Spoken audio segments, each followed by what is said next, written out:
दुआ की जो कबूलियत होती है ना, ये जो लम्हा होता है बहुत ज़्यादा ज़ेरे बहस रहता है। लैलतुल कदर में दुआएं कबूल होती हैं, ऑब्वियसली होती हैं। हरम में दुआएं कबूल होती हैं, अल्हम्दुलिल्लाह, व्हाई नॉट, होती हैं। माँ बाप की दुआ कबूल होती है, और बड़ी दुआएं कबूल होती हैं। तो फिर दुआ की कबूलियत के वक्त पे भी बड़ी लोगों ने रिसर्च की, अहादीस भी इसमें है, बहुत कुछ है। और सुबह का वक्त, सुबह काज़ब का वक्त भी जो है उसमें भी दुआ की कबूलियत का हमें आप सल्लल्लाहु अलैहि वसल्लम ने बताया। और ये सारे मामलात हैं। लेकिन एक और भी मैंने एक मुझे लीड मिली थी, और उसको मैं अक्सर तो नहीं, कभी कभार जब बहुत ज़्यादा आजिज़ हो जाऊं तो मैं उसको एक्सरसाइज किया करता हूं। ये मेरा राज नहीं है, मैंने कभी किसी से डिस्कस नहीं किया। आज आपसे इसलिए कर रहा हूं कि आपके काम आ जाएगा। और कभी कभार एक न्यूक्लियर पावर है, जब आप बहुत ज़्यादा, शर्त ये है कि बहुत ज़्यादा आजिज़ हो जाएं आप, और बेबसी हो जाए, और आपको पता हो कि अब आ, मुझे वो कबूलियत का लम्हा जो है वो चाहिए। तो हमारे अंदर अल्लाह ने एक कैपेसिटी रखी है। मेरे अपने ज़ाती तजर्बे में बात आई है, मुझे किसी ने बताया नहीं था, कि मुझे इस बात का पता है कि कभी कभी हम कबूलियत के लम्हात को अपनी तरफ अट्रैक्ट करके उनको ट्रिगर भी कर सकते हैं। इंसान में बड़ा अल्लाह ताला ने बड़ी करामात रखी हैं। यही तो वो स्पिरिचुअलिटी है जिसमें मैं चलता हूँ। इसीलिए तो मैं कहता हूँ कि ये असल रूहानियत होती है। हमारे रब की दुनिया रूहानी दुनिया है। वो रूहानी दुनिया चिल्लों वजीफों अमलियात की दुनिया में क्या रखा है, मुराकबात की दुनिया में क्या रखा है। इस्लाम की दुनिया, इस्लाम पूरे का पूरा रूहानियत का मजहब। अब मैं उसको एक मिसाल से वाजे कर देता हूँ। मिसाल, सिमिलीज ह्यूमन बींग्स को बहुत आसानी से समझ आ जाती हैं। ये कोई अभी और 10-15 दिन पहले का वाकया है कि मसला मेरे सामने आ गया है। खबर आई मेरे तक जिसमें मुझे तरद्दुद हुआ मुस्तकबिल के हवाले से। किसी खबर देने वाले ने खबर दी, ज़्यादा तफसील में तो मैं नहीं जाऊँगा। मैंने उस पर अंदेशा पाल लिया। साइकी पाल लेती है इंसान की, मुकम्मल निजात नहीं है किसी को। तरद्दुद हुआ मुझे कि ये इसका क्या करना है। और फिर देने वाले, खबर देने वाले ने मुझे कहा कि सदका कीजिए। मैंने कहा अच्छा ठीक है, देखते हैं। सदके में भी दो तरह से सदके होते हैं। सब बोलने का मैं फ्लो से इधर निकल गया ना, फिर वापस आना बहुत मुश्किल हो जाएगा, इसलिए मैं आगे को चलता हूँ। सदका तो करते ही हैं अल्लाह के फजल से, अपने जो गा अपनी इस्तात के मुताबिक। ज़रा कबूलियत की तरफ जाते हैं। तो मैं चला गया, हमारे जीटी रोड है वहाँ पे चला गया। वहाँ पे गए तो किसी और काम से थे, प्लान करके नहीं गया, किसी और काम से गए। और वापस आते हुए एक सरदाई वाला नजर आया। सड़कों के किनारे आप जब ट्रैवल करते हैं तो अक्सर आपने देखा होगा, जीटी रोड्स पे, मोटरवेज पे तो खैर नहीं होते, जीटी रोड्स पे जो लोकल रोड्स होते हैं वहाँ पे अब गर्मियाँ चूंकि आ गई हैं तो सरदाई वाले, शिकंजबीन वाले, जूसेस वाले जो हैं वो अपने ठेले लगा के खड़े होते हैं। तो वो एक सरदाई वाला था, वो सरदाई तैयार कर रहा था। तो मैंने मेरे साथ जो थे उनको कहा, भाई को, कि यहाँ पे रोको जरा, सरदाई पीते हैं। उससे पूछा, उसने कहा जी अभी बस तैयार कर रहा हूँ, शाम की सरदाई तैयार कर रहा हूँ। 3-4 बज गए थे उस वक्त।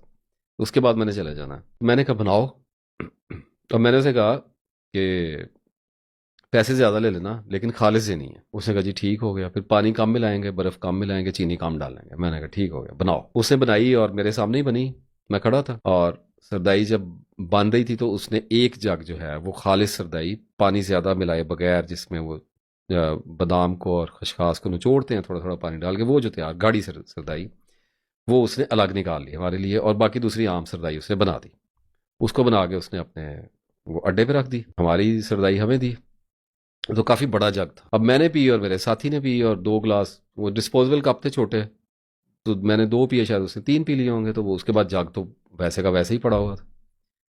तो मुझे कहने लगा मेरा साथी कि वापस कर देते हैं। मैंने कहा वापस नहीं करते, किसी को पिला देते हैं। ध्यान रखना पड़ता है ज़िंदगी में, सब कुछ नज़र आता है। और वो जगह ऐसी थी कि जो मेन रोड थी वो बिल्कुल कॉर्नर पे थी, और वहाँ से एक ज़ीली सड़क जो है, लिंक रोड, वो एक गांव की तरफ जा रही थी। तो लोग पैदल भी जा रहे थे गांव की तरफ, रेडी पे भी जा रहे थे, मोटरसाइकिल पे, साइकिल पे, मजदूर भी थे, इक्का दुक्का लोग गुजर रहे थे। तो मैंने अपने साथी को कहा कि यार किसी को आवाज़ लगाओ कि कोई प्यासा है, तो हम, कोई आ रहा है तो उसे कहो कि सरदाई पी ले। तो वो एक साहब को रोका, वो डर गए। सरदाई जो है इसमें आपको पता है भंग बहुत ज़्यादा लोग पीते हैं डाल के। तो उसने कहा पता नहीं ये लुटेरे ना हो कि मुझे भांग पिला लो। People are insecure, very very insecure these days.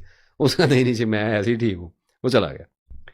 अब मेरे साथी ने कहा मैं तो जी किसी को नहीं कहूंगा, क्योंकि मामला सरदाई का है। लोग सोचते हैं कि सरदाई क्यों पिला रहे हैं हमें बैठ के। अब हालांकि शक्ल से तो हम डाकू नहीं लगते, लेकिन फिर भी लोगों को कंसर्न तो हो ही जाता है। मैं ऐसे जा रहा हूँ, मुझे कोई सरदाई भी लो कोई कहे, तो मेरे ज़हन में भी सबसे पहले लॉजिकल है भंग आएगी। मैंने सोचा यार जी तो बात ठीक है, वापस मैं जग करना नहीं चाह रहा था। मैंने कहा अच्छा देखते हैं कोई आएगा तो फिर एक मजदूर चलता हुआ नजर आया, तो मैंने उसको आवाज़ दी, मैंने कहा भाई इधर आओ। तो कहने लगा जी। मैंने कहा यार ये जग हमने सरदाई का बनवा लिया था, खालस है, बच गई है, ठंडी है, तो इसको पी लो, थोड़ा सा अपने हिस्से का पी लो। तो उसने कहा नहीं जी मैंने कहा यार पी लो, बैठो इधर आओ। तो बिठाया उसको, तो उसने गिलास पिया, मैंने एक और दिया, तो उसने कहा जी नहीं पेट भरा हुआ है, वरना मैंने जग पूरा पी जाना था। और वो थैंक यू कह के चला गया।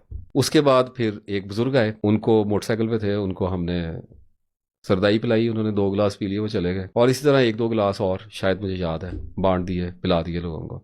अब रह गए, आप यूं समझें कि एक छोटा गिलास रह गया उसमें। और इतनी देर में एक बूढ़ी अम्मा, काफी वजन था उसका और बूढ़ी थी, यूं समझो 60, 65, 70 साल की होगी। वो बेचारी हाँपती कांपती चलती आ रही थी कि शहर गई होगी कुछ लेने के लिए, रक्षा के पैसे बचाए हुए उसने वापसी पे कि मैं पैदल ही जाती हूँ। चला उसे जा नहीं रहा था, वो थक गई और वो हमारे पास से गुजरी, तो पास एक लकड़ी का बेंच पड़ा हुआ था। वो वहां बैठ गई मुंह दूसरी तरफ करके, थोड़ी देर, आमतौर पे जेस्चर ये पॉस्चर होता है कि थोड़ी देर सांस लेने पे चले जाना आगे। मैं उसके पास गया, मैंने कहा माँ जी प्यास लगी, सरदाई पिलावा। उसने मेरी तरफ देखा, कहती नहीं नहीं। तो मैंने कहा नहीं पी लें सर, गर्मी है, प्यास प्यास बुझ जाएगी। कहती चल पिला दे बेटा। मैंने उसको दी, वो गिलास भर के उसको दिया, तो उसने पी लिया मुंह दूसरी तरफ करके। और वो उठ के खड़ी हुई और उसने गिलास में दिया, कहती पुत्र तेरा अल्लाह भला करे। मैं क्या माँ जी एक और गिलास पी लो, एक और पी लें गिलास। तो बात तो पंजाबी में ही, मैं उर्दू में ही आपको सुना देता हूँ तर्जुमा करके। असल में उसका फ्लेवर जो है वो खत्म हो जाता है ट्रांसलेशन करने से। तो मुझे कहने लगी नहीं नहीं बेटा, बस मेरा ना दिल भर गया है। लेकिन उसके चेहरे पे लिखा हुआ था कि उसका दिल कर रहा है पीने के लिए। और तो मैंने कहा कि माँ जी पी लें और कोई बात नहीं। कहने लगी नहीं नहीं, लेकिन वो ना फिर चेहरे पे एक मुस्कुराहट उसकी आई। मैंने कहा पी लें कोई बात नहीं। तो वो बैठ गई, उसने कहा अच्छा बेटा पिला दे। फिर अब मैंने सरदाई वाले को कहा, मैंने कहा एक गिलास जो उधर बनी हुई है ना सरदाई, उसमें डाल के दो। दिया, इतनी देर में एक दूसरी तरफ भी माई आके बैठ गई, वो भी सेम इसी तरह कंडीशन थी, तो एक उसने उधर भी दे दिया, 2 गिलास उसने दे दिया। और वो जब गिलास अम्मा ने पिया और उसने मुझे वापस किया और जब उठ के चली, तो उसने मुझे एक नजर से देखा है। वो जब नजर मुझ पर पड़ी है ना, हम तो प्यासे हैं, हमें तो तलाश करने वाले हैं अल्लाह के फजल से, यही तो दिखाई देता है मुझे। और देता क्या है, क्या था, मैं जुजवी अंधा था, 2-4 रंग दिखते थे। मैं जुजवी अंधा था, जुजवी अंधा कहते हैं जिसको 2-4 कलर नजर आते हैं, पूरे नहीं नजर आते, 7 कलर्स ही नजर आते हैं, कलर ब्लाइंड होते हैं लोग। मैं जुजवी अंधा था, 2-4 रंग दिखते थे, उसने कहा कि देख सब दिखाई दिए। तो अल्लाह का करम होता है, फिर बंदे को पता नहीं क्या क्या नजर आने लग जाता है। वो जब नजर उसकी मेरे ऊपर पड़ी है ना जी, तो मेरा दिल पिघल गया। दिल जब नरम होते हैं ना, इनकी जो सख्ती होती है ना दिलों की, ये जब कलबूत में कुलूब रखे हुए होते हैं ना, तो ये आमतौर पे सख्ती को मायल होते हैं। हयात दुनिया, डेली चोर्स जो हमारे काम होते हैं, और उसमें इनके अंदर एक मखसूस किस्म की सख्ती होती है। इसका एक लामहला मतलब ये निकलता है कि एक मखसूस किस्म का तनाव होता है इनके अंदर। आपका माइंड पुरसकून है, पुरसकून से मुराद ये नहीं कि उसमें सोचा नहीं चल, नहीं, मतलब फोकस्ड है, तो यू कैन फील इट कि मेरा दिल इस वक्त सख्त है। You don't feel happy in side of your body, you don't feel light weight, you don't feel transparent, Latif नहीं महसूस कर सकते आप अपने आप को। यू फील बर्डन्ड सोल, बोझ होता है दिल का जंग, दिल की सख्ती बड़ा बोझ होता है और पड़ा होता है, हम पे आया होता है, हम अल्लाह का नाम लेते हैं, वो दूर हो जाता है, फिर हम भूल जाते हैं, फिर आ जाता है, फिर पढ़ते हैं, फिर आ जाता है, कैसे चल रहा होता है। तो वो हट गया मेरे ऊपर से और मेरी आंखों में पानी आ गया। मैंने कहा लो जी काम हो गया, that movement has been attracted to me, towards me, आ गई है मेरे ऊपर।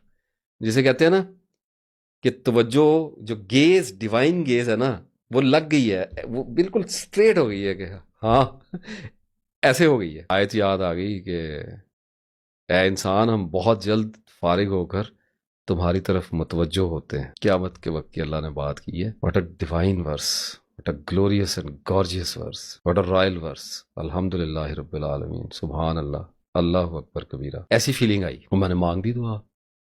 मैंने कहा या अल्लाह बचा ले, अंदेशा आ गया, बचा ले मेरे अल्लाह। और मेरे दिल में ख्याल गुजरा कि अच्छा, और चोर ने अपनी चादर और दराज की, फकीर थोड़ा और झुका। मैंने कहा या अल्लाह अगर ये पसंद आ गई ना बात, तो इसका सवाब मेरी माँ को भी बचा दे। 2-4 और मांगी जल्दी जल्दी, इतनी देर में वो चली गई। वो फिर नजर काम कर जाती है ना कभी कभी। तो जब बहुत घबरा जाओ, जब बहुत ज्यादा वसवसा आ जाए, जब आजिज कर दे ना दुनिया, और जब दिल जो है ना वो डर जाए, तो उस वक्त ये लम्हा तलाश किया करो। इसके इंतजार में नहीं बैठे रहना होता, इसकी जुस्तजू करनी होती है।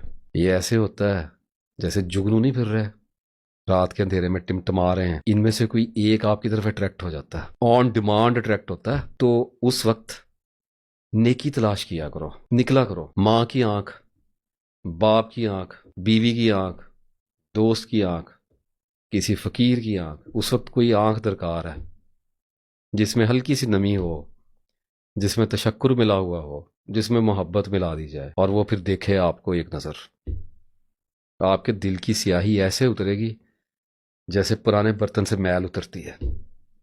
फिर उस वक्त मांग लेना अल्लाह से, जो भी मांगना है पूरा होगा, अल्लाह के फजल से पूरा होगा।